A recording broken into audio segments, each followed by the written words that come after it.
Thomas Stephenson was born on January 4, 1940, in Green Hill, Arkansas, to Walter and Sarah Stephenson.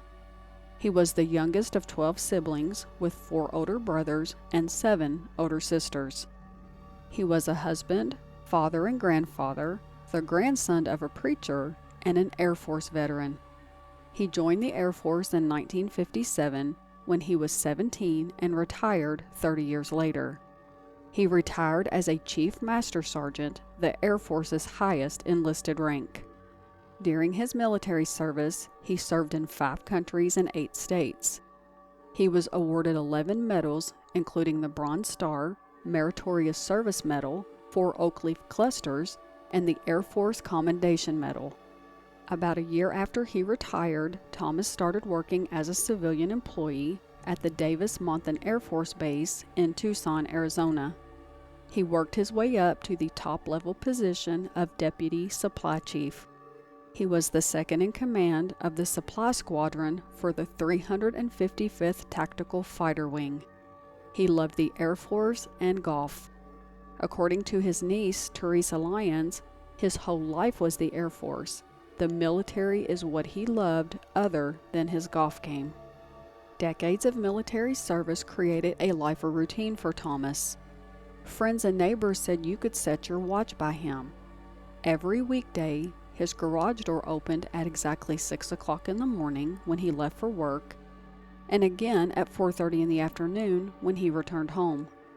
This spilled over into other aspects of his personal life as well. Thomas's closet was filled with pants and shirts hung by color.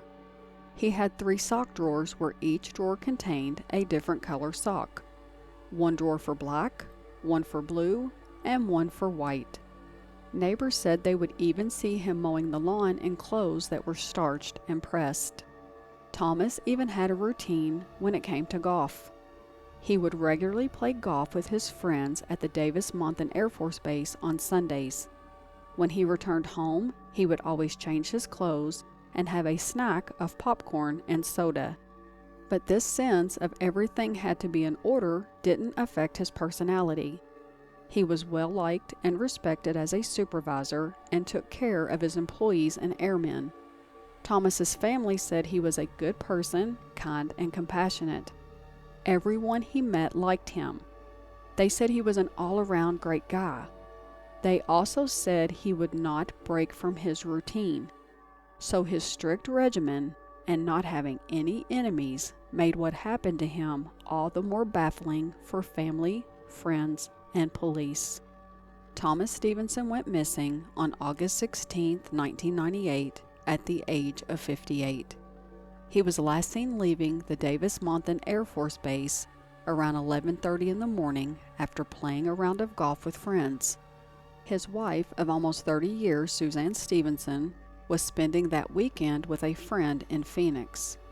She tried calling him to let him know what time she would be getting home on Monday, but there was no answer. She tried several more times, but still no answer. She tried one last time at 9 o'clock in the evening, a half hour past his bedtime, and still he did not answer. She began to worry. Suzanne tried to convince herself he was taking a shower, working in the yard, or doing something else where he couldn't come to the phone. But she was still in Phoenix when she received a call from his secretary the next morning telling her he hadn't shown up for work. She knew right then something was wrong. As did his friends and colleagues. They said for Thomas not to come to work was something that just didn't happen. One of his co-workers said Thomas's car would already be in the parking lot when he arrived to work. So when he arrived for his shift 30 minutes early on that Monday morning and Thomas's car wasn't there, he knew something wasn't right. With Mrs. Stephenson still out of town, his co-workers went to their home to search for him. The front doors of the house were locked, and his car, a 1985 dark brown Nissan 300ZX, wasn't there. They went around to the back of the house and found the sliding glass door was unlocked. They went inside and didn't see anything unusual, and there were no signs of a struggle. They called the Tucson Police Department, and Mrs. Stephenson reported him missing. When police arrived on scene, they immediately suspected foul play. When Suzanne returned home from her trip on Monday, she noticed the comforter was gone from their bed. His glasses that he could not see without were in the bedroom. Mrs. Stephenson said his vision was so bad, he had to put on his glasses to walk from the bedroom to the bathroom, and his car was not in the garage.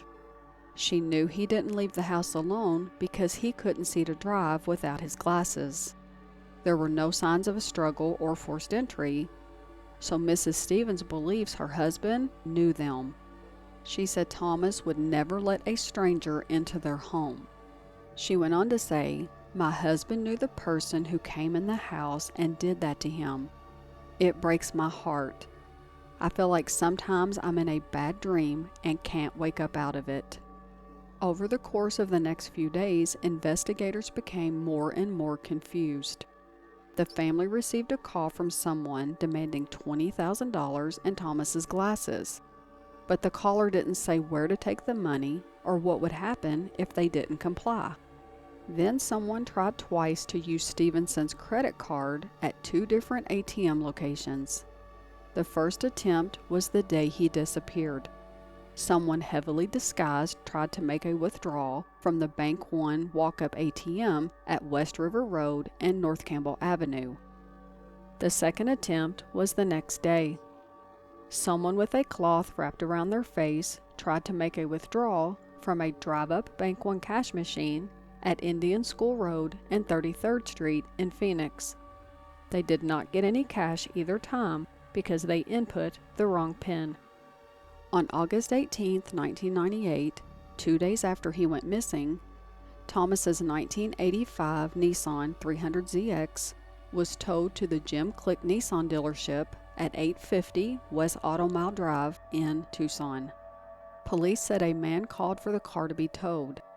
He said the car wasn't running right, asked for it to be towed, and said he would pick it up later. They didn't know who called for the tow and still do not to this day. Almost a week after Thomas Stevenson's disappearance on Saturday, August 22, 1998, around 2 o'clock in the afternoon, a dealership employee noticed a strong smell. He traced it to a car parked behind the body shop. The car was the 1985 Nissan 300ZX that belonged to Thomas Stephenson. The employee looked in the back window of the car and saw a leg sticking out from underneath a blanket and a sunshade. He called the police. Police found the body of a man wrapped in a comforter and tied with a nylon strap. While police had their suspicions the body was Thomas Stevenson's because the car belonged to him, they could not identify the victim due to the state of decomposition. The coroner would need to perform an autopsy and use dental records or fingerprints to confirm the identity of the victim. Police, however, did confirm the death of the person in the vehicle was in fact a homicide. On Monday, August 24, 1998, investigators worked most of the day trying to find the person who called for the tow, because it could have been the killer or someone with information, but they were never found. On August 26, 1998, the body found in the back of the 1985 Nissan 300ZX was officially identified as Thomas Stephenson. The coroner had to use dental charts to make the identification. The cause of death was determined to be homicide by strangulation. And the coroner found popcorn in his stomach, which confirmed for the family he made it home after his golf game. But what happened after that still remains a mystery. A secretion was found on the nylon strap and it was sent to the crime lab for testing, but it was too deteriorated to find any DNA evidence. The car showed no signs of forced entry and no motive was established. Investigators were baffled and said it was a mysterious case. Thomas Stephenson was an average everyday person who plays golf, disappears, and then his car gets towed to the service center where it sits for days with his body in the back. They do not believe it was a random killing. They believe he was targeted but do not know why. A detective working the case said most homicides in Tucson are gang-related, drug-related, or acts of passion, so a random murder would be highly unusual. They considered robbery as a motive, but valuables were left untouched in Thomas and Suzanne's Rita Ranch home. Investigators spent hours interviewing family and friends and following up on leads, but no suspect has ever been named. They couldn't find anyone who didn't like him, much less someone who wanted him dead. There was a rumor that 3 men talked to him on the golf course the day he disappeared, but it was never substantiated. Friends and family spent hours posting missing person flowers and even faxed them to local hotels, but this rendered no new leads or evidence. His wife Suzanne said, "I don't know who could do such a thing. Everybody loved him." His niece said her uncle was one of the nicest men you could ever meet. You watch TV and think none of this would ever happen to anyone you know. Suzanne decided to bury Thomas in Green Hill, Arkansas, his hometown, after his full military funeral service. Before he was laid to rest, she had him cremated and took him back to their home. She said he didn't deserve to leave his home the way he did. He deserved to leave out the front door with her. Suzanne has since moved from Tucson to an undisclosed location. To this day, there are no suspects and the motive remains unknown. Several of Thomas's siblings passed away without knowing what happened. His sister Nina said they don't understand who would do this. He was the least likely person this would happen to. He was a good person, kind and compassionate. He always has been. They believe it would have taken more than one person to subdue and move him. They hope he wasn't looking into the eyes of someone he knew, trusted, or loved when it happened. His 4 surviving sisters, Eloise, Nina, Laura, and Irma, are losing hope his case will be solved in their lifetime, but they are determined to find out what happened to their baby brother so they and his daughter will have peace.